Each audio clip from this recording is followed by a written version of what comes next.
Olá, sejam bem-vindos a mais essa nossa conversa.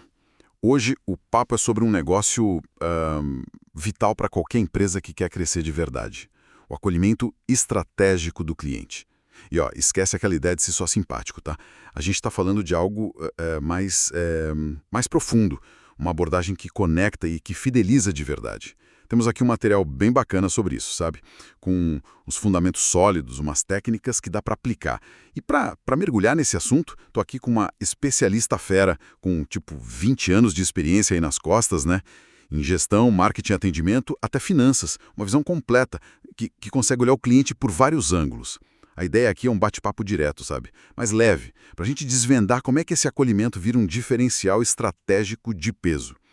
Então tá, vamos começar a desembrulhar isso. Obrigada.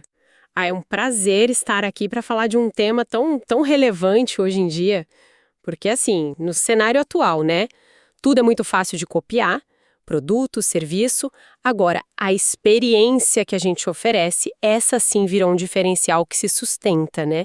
E o acolhimento, bom, ele é a espinha dorsal disso tudo. Perfeito.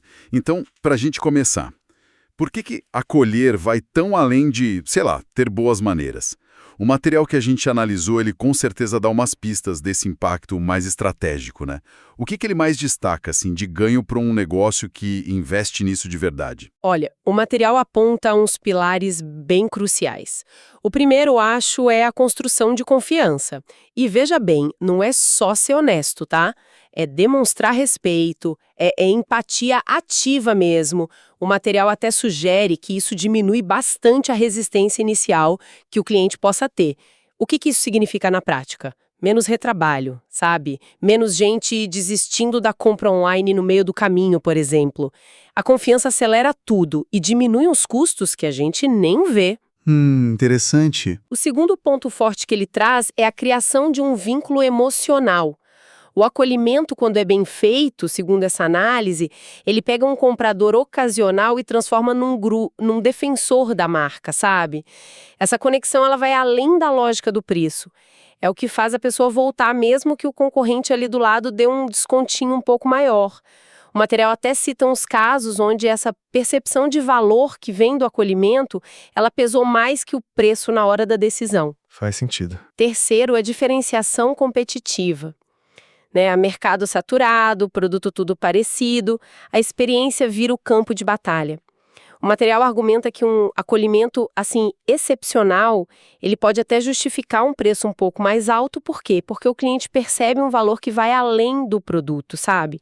Ele está comprando segurança, compreensão, está comprando aquela sensação de ser importante para a empresa. E por último, algo que talvez a gente subestime um pouco, o acolhimento como um amortecedor para crises. O material mostra isso bem. Empresas que têm essa cultura forte de acolher, os clientes são muito mais compreensivos, mais colaborativos quando acontece alguma falha. E falha acontece, né? Um atraso, um defeito, essa reserva de boa vontade que você vai construindo ali interação por interação, nossa, é um ativo gigante na hora do aperto. Evita que um probleminha vire uma crise de imagem, né? Gostei dessa ideia de reserva de boa vontade. É bem isso. Mas aí vem a pergunta, né? Como é que a gente transforma esses conceitos, que são ótimos, em ação concreta? Quais são os fundamentos essenciais que esse material que a gente viu aponta para construir esse acolhimento no dia a dia? Porque não basta só ter a intenção, né? Não mesmo. Intenção sem método é só boa vontade perdida. O material estrutura isso bem legal em alguns pilares. A empatia é o começo de tudo. Mas não é aquela empatia superficial, sabe? É a capacidade de tentar sentir mesmo o que o cliente está sentindo, validar o que ele está preocupado, mesmo que para a gente pareça pequeno. A escuta ativa aqui é fundamental. Ouvir para entender de verdade, não só para dar uma resposta pronta.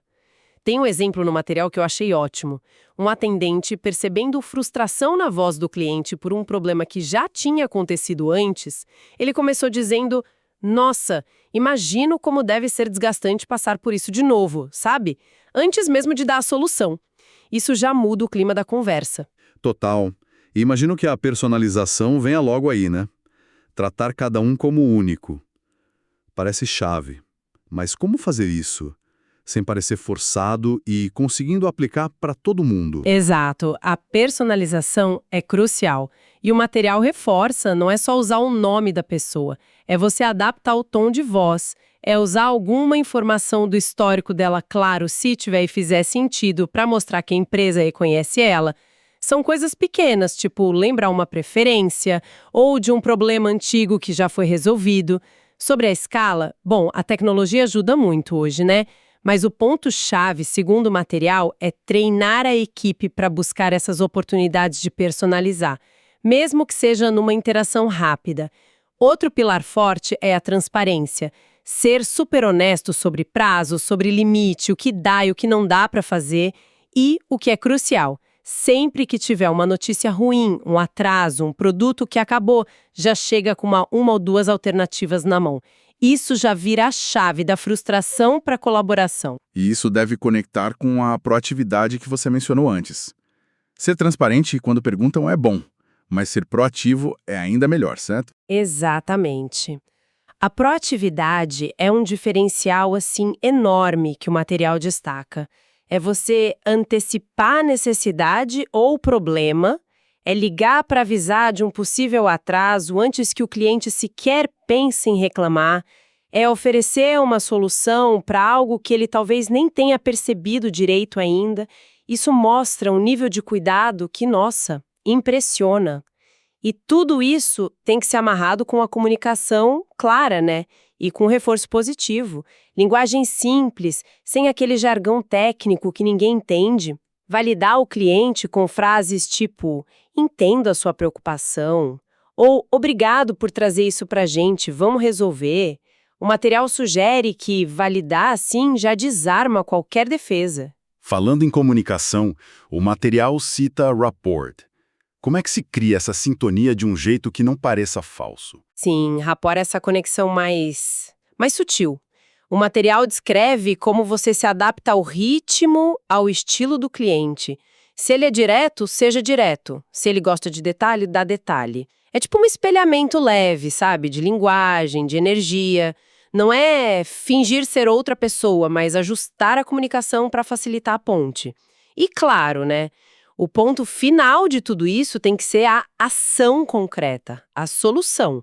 Não adianta nada ser super empático, se comunicar bem, se o problema fica no ar. O material reforça muito isso. Sempre termine a conversa com os próximos passos claros, mesmo que a solução final não seja na hora. E o pós-venda? Porque muitas vezes parece que a relação acaba ali na hora do pagamento, né? O material dá importância para isso. Nossa, a importância é vital. O material critica muito essa visão que acaba na venda. O acolhimento estratégico, ele continua. Um contato depois, para ver se está tudo certo, pedir um feedback, oferecer um suporte extra. Isso não só fortalece o vínculo, como gera informação valiosa e até chance de nova venda. É mostrar que a empresa se importa com a experiência completa, não só com o dinheiro na hora. O que eu acho fascinante, o material deixa isso bem claro, é como esses elementos não funcionam sozinhos, eles se reforçam. Uma comunicação clara, mas sem empatia, soa fria. Empatia sem solução é só frustração. É o conjunto que faz a mágica acontecer, sabe? Totalmente. Vamos então para a prática, para o dia a dia. Como é que esses fundamentos viram linguagem? O material traz aquele exemplo clássico, né? O cliente chega querendo uma promoção que já acabou. A resposta padrão é o famoso acabou. Como o acolhimento muda isso? Esse acabou é quase mandar o cliente embora, né? O material propõe uma alternativa bem estruturada. Algo tipo assim: Maria, entendo que você estava buscando aquela condição especial. Ela realmente fez muito sucesso e já esgotou, viu? Mas me conta, qual era o principal benefício que te atraiu nela? Quero entender direitinho o que você precisa para eu verificar se consigo achar uma outra condição vantajosa para você aqui. Se a gente analisar a estrutura que o material sugere, primeiro, valida o interesse. Entendo o que buscava. Segundo, confirma a realidade, mas sem bloquear. Esgotou, não acabou. Terceiro, puxa para o diálogo. Qual era o benefício? E quarto, oferece uma solução personalizada e mantém a porta aberta. Verificar outra condição. Muda completamente o jogo, né? Muda mesmo. E para um cliente que já chega, sei lá, frustrado, talvez até meio alterado, qual que é a abordagem que o material sugere? Ignorar a emoção e ir direto para o problema. Pelo contrário, o material bate muito nessa tecla. Valida a emoção primeiro. Antes de qualquer solução, fala algo como: nossa, percebo que essa situação é realmente frustrante para o senhor. Ou: compreendo a sua chateação, vamos resolver isso. Reconhecer o sentimento é o primeiro passo para baixar a poeira, sabe? Só depois focar na ação. Olha, o que a gente pode fazer agora para minimizar esse transtorno é tentar resolver ignorando a emoção geralmente só piora as coisas. Entendi. E quando o pedido é tipo impossível, aquele famoso não tem jeito, como é que o acolhimento lida com isso sem soar só negativo? A tentação do não direto é grande, mas quase sempre fecha a porta na cara do cliente. O material recomenda a técnica da alternativa, focando no que pode ser feito. Em vez de não posso fazer X, tentar, olha, o que eu posso fazer pelo senhor é Y ou Z. Ou então, explorar outras possibilidades. No momento, essa opção exata não está disponível, mas posso anotar seu interesse e te avisar assim que voltar. Ou, considerando o que o senhor precisa, talvez a solução W possa te atender bem também. Quer que eu explique? O foco muda do bloqueio para a possibilidade, né? Mantém a conversa rolando. O material também dá uns exemplos de frases que ajudam a criar esse clima, né? Tipo aquela: obrigado por me informar sobre isso. Quero entender todos os detalhes para poder ajudar da melhor forma possível. Essa é ótima. Mostra interesse de verdade, disposição para ir a fundo e não só dar uma resposta qualquer. Ou essa aqui: considerando o que você está me contando, posso te fazer uma sugestão que talvez seja ainda mais adequada. Perfeita, demonstra proatividade, conhecimento e transforma um possível problema numa chance de oferecer algo até melhor. E tem uma que eu achei que demonstra muita empatia, algo como: se eu estivesse na sua situação, buscaria, aí menciona a necessidade ou sentimento do cliente, tipo segurança ou agilidade. Vamos encontrar juntos uma solução que entregue isso para você. Essa é poderosa mesmo. Cria uma ponte direta com o cliente, mostra que a preocupação dele foi entendida num nível mais profundo. É aqui que fica realmente interessante, né? Ver como essas mudanças, às vezes pequenas na forma de falar, podem ter um impacto tão grande. Mas o contrário também é verdade, né? Quais são os erros assim que o material aponta como demolidores desse esforço todo de acolhimento? Aqueles que jogam tudo por água abaixo. O material lista vários e são umas armadilhas bem comuns no dia a dia. Um dos piores é a resposta robotizada, sabe? Impessoal. Aquela sensação de estar falando com um robô que segue um script, sem nenhuma adaptação para a pessoa ou para a emoção dela. Outro erro grave é a pressão excessiva para vender. Aquela abordagem agressiva que ignora o tempo do cliente, as dúvidas. Isso gera uma desconfiança na hora. Deixar o cliente no limbo também é péssimo. Prometer que vai retornar e não cumprir, ou não dar um prazo claro para isso. O material chama isso de gerador de ansiedade e abandono. É horrível ficar esperando sem saber, né? Ignorar ou minimizar as preocupações do cliente também é uma falha grave. Frases tipo, isso é simples, ou não se preocupe com isso, quando o cliente está visivelmente preocupado.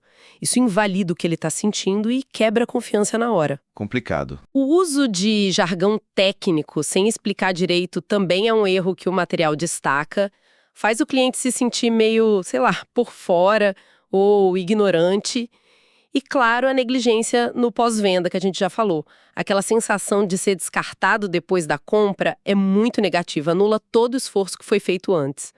O material sugere que a consistência em toda a jornada é a chave. Fica bem claro que esse acolhimento estratégico não é só ter gente legalzinha na equipe, né?